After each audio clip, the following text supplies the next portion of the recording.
And you need to have the control to be able to say, I understand that, but now's not a good time. I'm in the middle of an interview.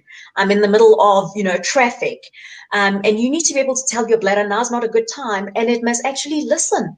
It must be able to listen. And so what sometimes happens with some people is that when the brain says to the bladder, now's not a good time, we're in the middle of an interview, the bladder does not listen. So the bladder contracts and expels urine at any time, unprovoked, unpredictably, and that's what causes the great distress in people's lives. So that's the one form where it does store urine, but occasionally it just expels the urine without your voluntary control.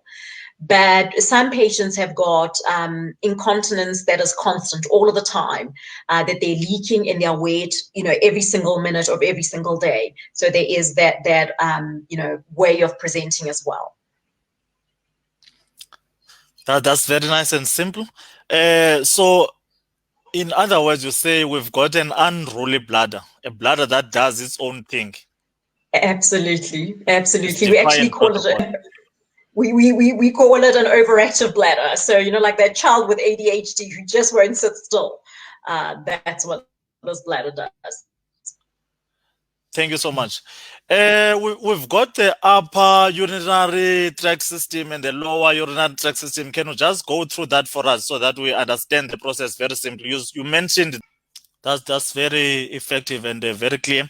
Can you show us the Kegel cones and the Kegel ball again? For the sake of the people who actually missed it, can you just show us so that we show this one is the Kegel cones and then this one is the Kegel ball?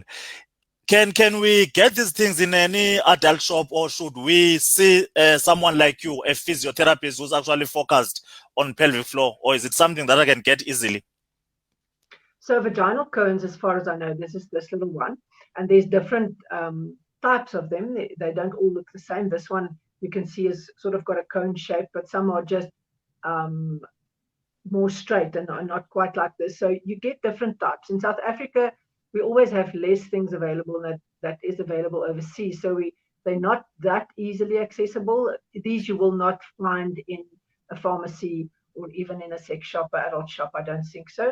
These you can generally order through a medical practitioner, or a physiotherapist should be able to get hold of some for you. At least nowadays, even if we struggle to get it in South Africa, we can order it from overseas. But they're not available in the pharmacies.